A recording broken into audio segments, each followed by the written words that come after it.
Cancer. This is Fox Astrology and Tarot here with your August 2019 Love, Astrology, and Tarot reading. Here we have at the beginning of the month Mercury going direct in Cancer, so things should be a little bit easier with your communication. If you're in a partnership, that should really boost things. If you're single, this should really help you to reach out and make those connections without as much of a fuzziness, without as many things going kind of bonkers. On the 7th and on the 8th, we have the Sun and Venus trining Jupiter in Scorpio. I've pulled out the Two of Love from my Cathar Tarot to kind of help explain this. In the Two of Love, I feel like what's really going on here is this sense of intimacy and unity between kind of your good and bad side, as you might get a chance to really uncover and dig deep into, maybe it could be anything from insecurities to traumatic things that have happened to you, to bad past relationships, an opportunity to really dig deep and uncover some things that will really help you to mature romantically. If you're in a partnership, this may be a little difficult. You may be finding yourself kind of picking at things, but that's just the nature. If you're working on this with your partner together, recommend in general just recognizing that this is going to be a sensitive period, to give each other this space to communicate and allow that to pass with as much vulnerability and honesty and security in those conversations, and that should really help. On the 13th, we have the Love Feast card I've pulled because Venus is in conjunction with the Sun in your sign, in Cancer.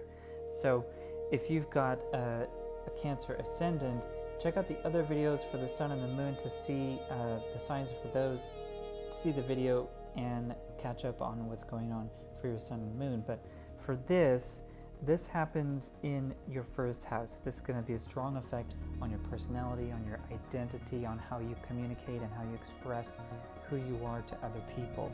But since this is the Sun and Venus together in your sign, I really feel like what's happening here is a great time for self-care, a great time for really going out and having fun with your partner, especially if you have one. If you're single, this is a good time to go out and take care of yourself.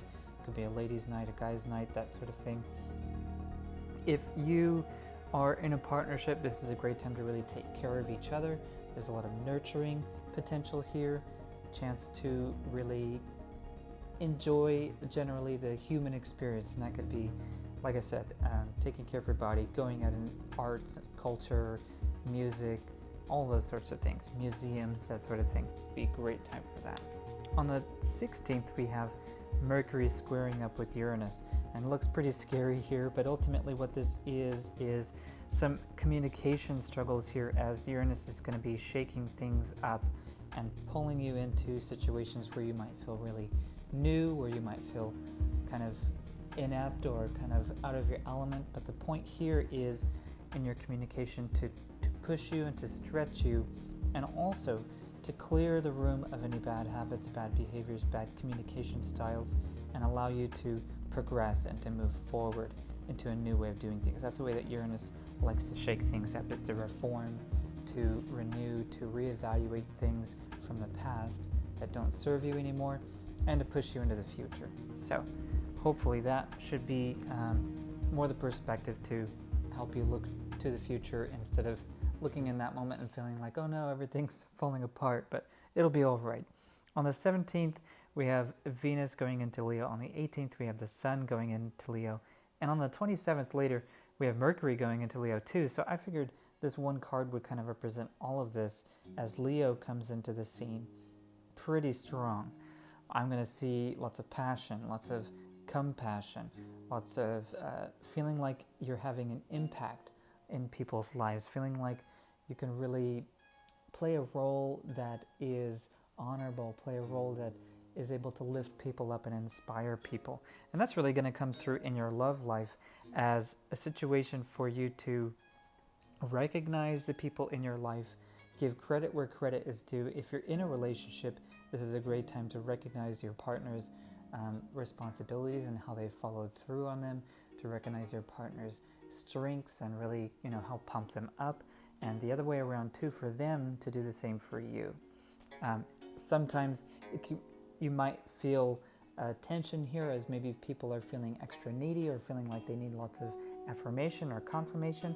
But this is a month where it's really kind of recognition of the ego, so to speak, where people are really looking for appreciation of the role that they're playing in people's lives, looking for support in that way. So if you can do that romantically, will really strengthen the relationship. The next thing we have here is on the 21st, Mercury trine Saturn in Sagittarius. Now that Sagittarius happens in your 6th house, so at home you may feel, if you're taking care of a partner or if you're living with a partner, at home this may be kind of like a taking account period where you're really organizing your life, getting things on track. Maybe this is really getting you to work with your partner on communication skills, getting through problems really diligently and focused. If you're single, this is a great time to meet somebody, plan a date, plan outings, get things together, maybe even plan vacations. Since Saturn is in Sagittarius, this may come a little easier than it usually does and might not be as sensitive of a time. So it's actually a pretty great time for starting new relationships, seeing as you'll be kind of on your game, kind of clear-headed, and it should really help with that. Later we have on the 24th Venus in conjunction with Mars in Leo. So this is a huge boost for the love life, as Mars and Venus together make this wonderful balance in your love life. It can be sensitive, it can be caring, it can also be willful, and really about making sure that you get what you want, but communicating that in a sensitive way, communicating that in a way that doesn't put people off or doesn't come across too strong. So if you're not in a relationship, this is a beautiful time to start one, to go ahead and look for that, because you will be able to communicate clearly your desires, communicate clearly what you accept and do not accept.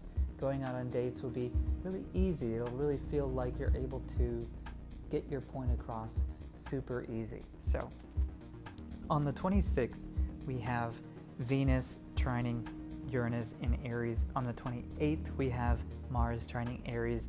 And on the 29th, we have Sun trining Aries. So all three of these planets are getting a super big boost of Uranus energy. Trines are usually super effortless, really easy flow. You might not even notice it. But good thing to do is to take advantage of that energy while it's easy and work on it hard. So a suggestion, since this is coming through really effortlessly, to take a look at your love life, maybe anything that you've been really working towards, any kind of long-term goals or dreams that you've had some issues developing that willpower, developing those motives and getting really motivated. This is a great time to work on those sorts of projects.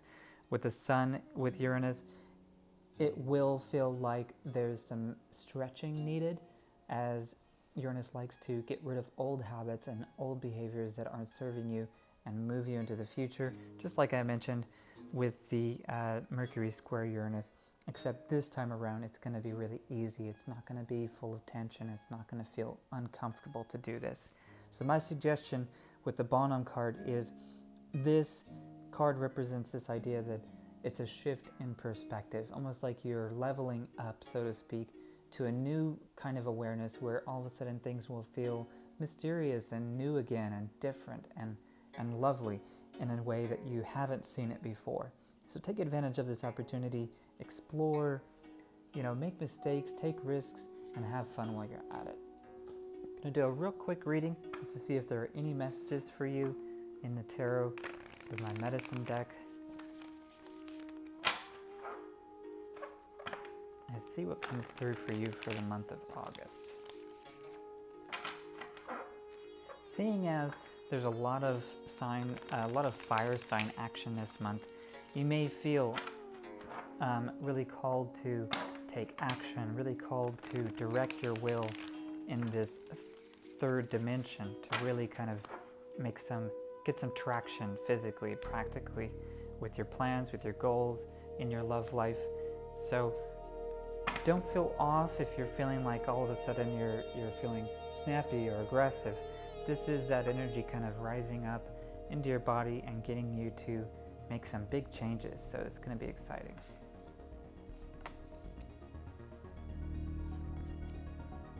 All right, some interesting messages coming through here. So for the first thing, I feel like the hawk is coming through to tell you, pay attention to the signs, pay attention to the messages that are coming through. The hawk likes to bring these messages to you, so keep an eye out for numbers, anything that sticks out to you. If you have a favorite number, or if you keep seeing a number repetitively somewhere, keep an eye out for that. The universe will be speaking to you through that.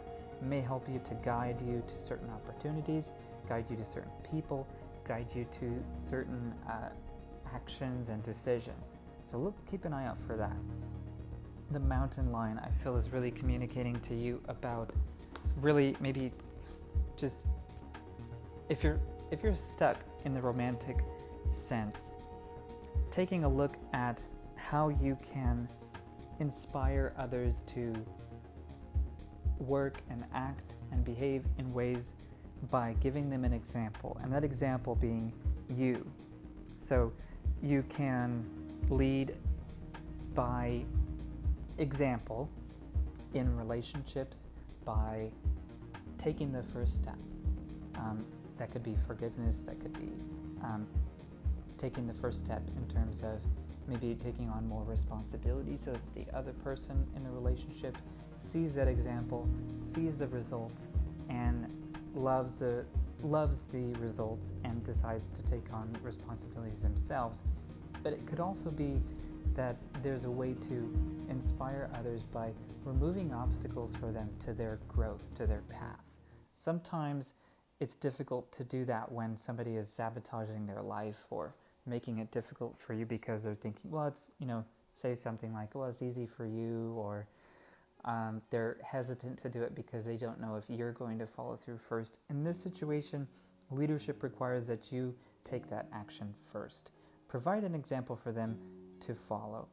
And the last one here, the wild boar, is really talking about, like I mentioned, this fire energy. It is a very masculine energy, I feel, the wild boar. It's talking about taking your problems head on.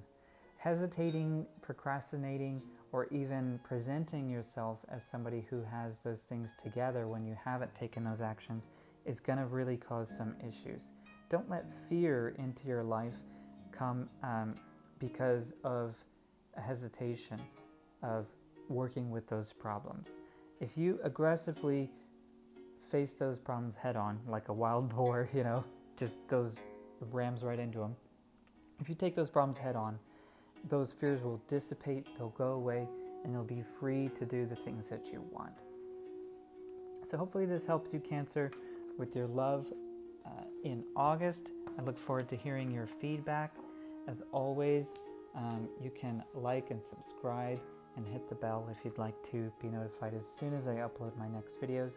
I do weekly transit videos, I do weekly choose your message videos, and every month I'll be uploading more updates for you, for your sign.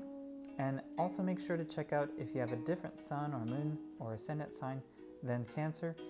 Check out those videos too. I have it in a playlist below. So peace, have a good month.